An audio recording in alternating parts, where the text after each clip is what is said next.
Yo, what's going on, everyone? Miles Midoriya here with the review of All American Homecoming Season 2, Episode 6. First up, starting with Simone and tennis, she got Player of the Week, and no one clapped for her, obviously from what happened in the previous episodes, and even the coach was disappointed at them. Thea came over and let her know that they weren't celebrating because the team as a whole is losing. I get it, but you can't always rely on her. What was y'all doing before she got there? But maybe over time it'll work itself out. Simone ran into Damon and congratulated her on getting Player of the Week. They were talking about it, and he did mention Orlando, but she shut that down real quick. Then Simone brought up that she wants to join a sorority. She wants to be a part of something bigger than herself. That's when Damon seen a paper on the table about them having a community event, and he suggested that she go. And when it comes to Orlando, that's not the only time his name gets brought up in this episode, but we'll talk about that later.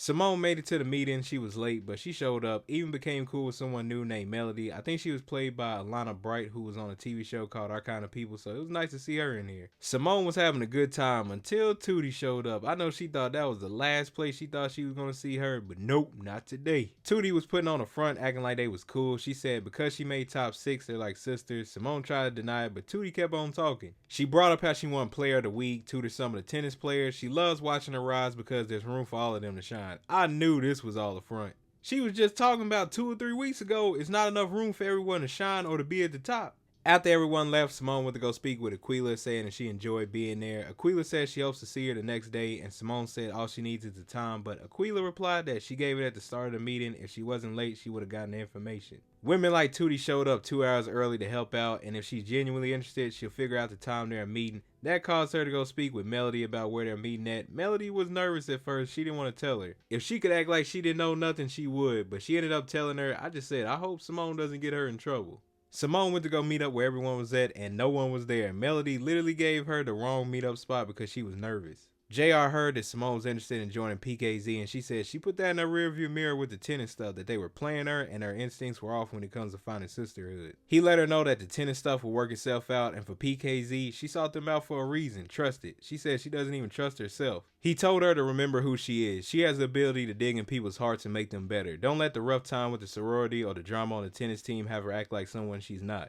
Simone went to go talk to Aquila. She quoted the PKZ creed that sisterhood stands out to her the most. PKZ should bring out the most in women, not the worst. Some of the pledges are so anxious about joining that they set her up. That was pretty wild that she did that. She went on about how she didn't give her the event time. She was interested in the sorority, free of drama, full of sisterhood, that where she's from, sisterhood means grace. Aquila says she's right, but as a process, they have to challenge them to weed out the ones who aren't interested for the right reasons. That once it's official, they're sisters for life. Like she said, there's always room for grace. She let her know that they need the best out of her. That's why she's been pursuing her and not to give up on the sorority. I get it, they have to be tough on her and make sure that they challenge all of them, and it's not like she's doing it for the wrong reasons. Back at the dorm room, Simone finds an invite to a PKZ initiate meeting. At first, she wasn't going to go because of what happened with Nate, but Nate told her to go. As she made her way to the elevator, she saw Tootie on the couch, and Tootie didn't look too happy at all because I think she knew where she was going. Up next is Nate. Nate wanted to try something new for the Black History Month event, and Nico wasn't trying to hear it. He let Nate know that they'll take it into consideration. Fast forward, Nate went to go see Nico again. He let him know that some of the club members came to him about his idea to transform the luncheon into a showcase for the lesser known clubs on campus. Nico probably was mad, but in the end, he agreed to it.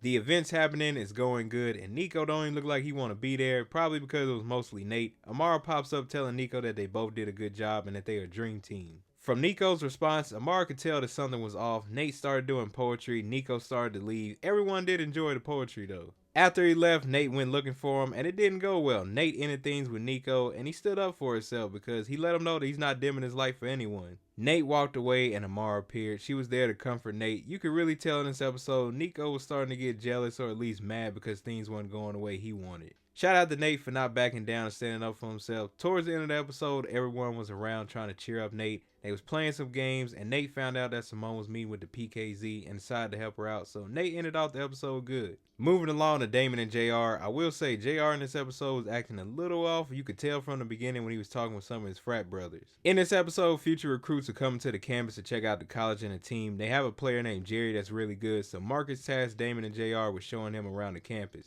Later they meet Jerry, and this dude Damon was like, he may have seen him on the MLB prospect team, but he's just a regular dude, so don't feel intimidated. I said, Damon, he not thinking about that. He thinking about the college and the team. Over here saying all that. Jerry noticed that JR is a part of KEK and said that they had some good parties, so JR decided to bring him to the frat house. Damon thought he was about to go to the frat house, but JR said, "Don't you got class? Stuff that big head with some knowledge. At this point, we know something funny's going on here." Back in the dorm room, Damon's talking to Thea, saying that something seems off with JR. Why didn't he invite him to the frat house? So she told him to go over there and check things out, and he did, and JR is trying to rush him out the frat house. His fraternity brothers came over there and said that they've been trying to get Damon there for weeks. They wanted him to join, so now we see part of the reason why he's been acting odd. They got a little competitive and they started doing some drinking game, and JR won. Damon said that don't count. They should take it to the baseball field. It'll be a different story. They're at the baseball field and Damon was throwing some pitches at JR. He was talking some stuff. One of the pitches almost hit him. Everybody was joking and laughing, and JR had enough. He was about to go fight him. His fraternity brothers didn't let any of that happen. Jerry was seeing all this and was like, if ego and dumb fighting is what Brinkston baseball is all about, he's not interested. I don't blame him. I know Damon's not trying to build himself up like he's better than someone. Just act normal. And JR, say what's wrong with you instead of having an attitude throughout the episode. Marcus called both of them into the workout room because Jerry let him know that Brinkston isn't a good fit for him. Damon and JR was about to argue, but Marcus let him know to stop that. He was like, last week y'all was thick as thieves. He is correct, but he didn't want to hear it. He told him to go find Jerry and fix it.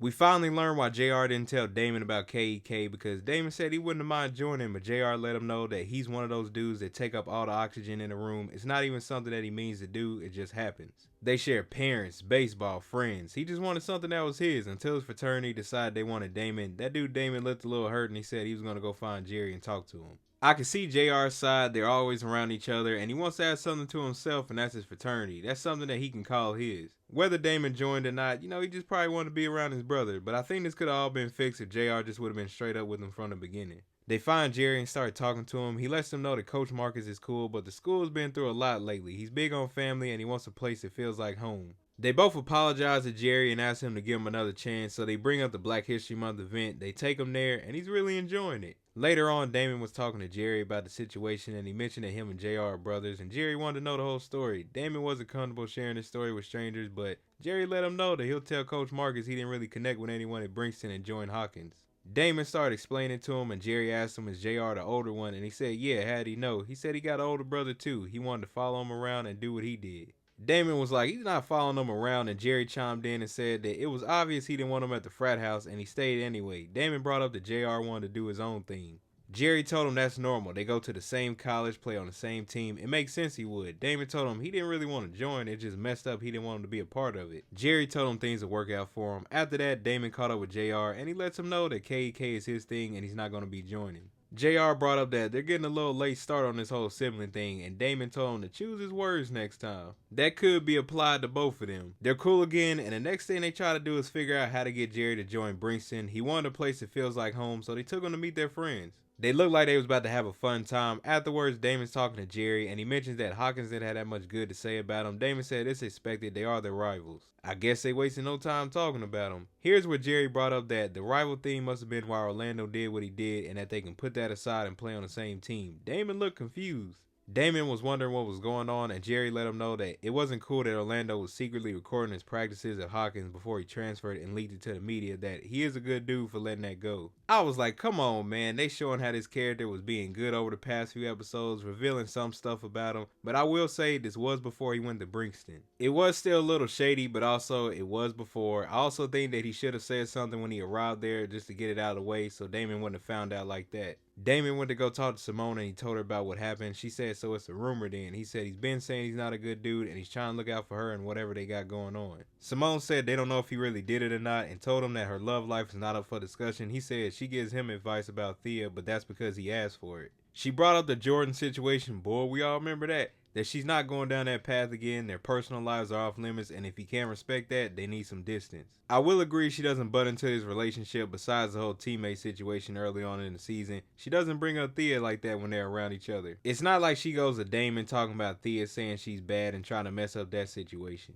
But I do get Damon's point of view. Orlando did do something shady that shouldn't have been done. I'm not saying that she had to do that, but it seems like every time Simone gets upset, she always shuts down and just walks away. I feel like they could have came up with a plan to talk to Orlando and see if he admitted it or not. These next ones will be quick. I felt bad for Thea in this episode. That dude Rome kept pushing her in the way to use cortisone. When Thea was in Damon's dorm room, she actually brought it up and he said that it's risky. If she uses too much of it, it can cause an infection, degrade tissue. Thea said that it could help and he let her know that those are shortcuts and she doesn't need that. Thea ran into Rome again and this dude just knew what buttons to push. He said to her that he thought she was an elite athlete who wouldn't let anything distract her from playing pro tennis if she's good with being some baseball player's girlfriend and former player of the week. I was like, bro, what do you gain from pushing this stuff on her, bro? Chill, let her do her. I get it, she asked for his help, but this dude just keeps popping up. The tip of the iceberg was when the coach wanted her to sit out the season to allow her to heal and think about her health. She told her thing about it and Thea wasn't hearing it. After that, she went to go see Rome. All I gotta say is why, Thea? I wonder why this character Rome was in here. They showed him in a few episodes here and there, and this dude ends up being a bad character.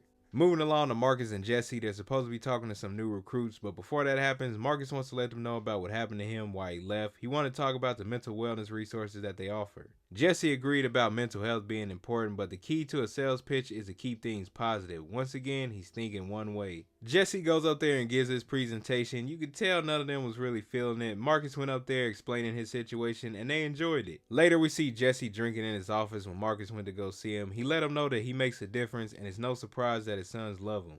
I said, bruh, all you have to do is change yourself a little. Stop thinking about something in one way that doesn't connect with people. Like Damon, all he cared about was baseball and he didn't care about getting to know his son. Or JR, when that situation happened at the college, he didn't even ask how he was doing. You know, spend time connecting more with your family and learn to connect with more people. Amar and Zeke in this episode, it was more about their relationship. Zeke had brought up that he seen Ralph's article. It seemed like she had to spend the whole day with him and that he wanted more than just a story. Amar joked around about him being jealous and he asked her did she tell him that she has a man and she said she thought they wasn't telling anyone and Zeke said he was just joking. But I don't know, she seemed like she didn't agree with that. Moving along, Amar had asked Zeke if he would come to the Black History Month event with her. He said it would confuse people. She said not if they said they were in a relationship. She's done sneaking around. He said he's worried about Keisha and she's not ready for him to move on yet. Nah, bro, I think she'll be cool with it, especially with it being Amar. He told her that they'll talk about it later. As long as her father's being treated right, I think that's all Keisha would care about. Towards the end of the episode, he said he doesn't know why he was hesitant. Keisha would be thrilled if she knew. Amar let him know that it's because he's not done mourning his wife yet. And she doesn't want to rush him and she doesn't want to be anyone's secret. Zeke told her that he's not giving up on them and one day their timing will be right.